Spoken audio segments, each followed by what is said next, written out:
Hi అండి, అందరూ ఎలా ఉన్నారు?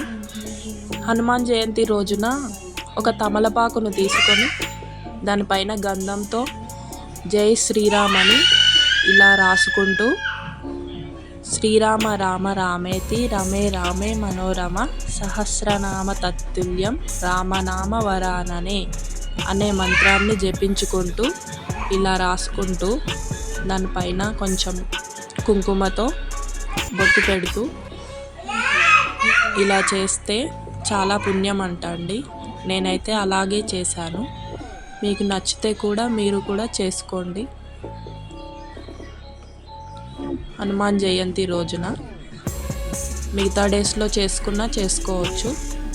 ఆ రోజు హనుమాన్ జయంతి కాబట్టి ఆ రోజు రాముడికి ఆంజనేయుడికి చాలా ఇష్టమైన రోజు అనేసి ఇలా చేస్తారు. ఓకే అండి, జై శ్రీరామ్.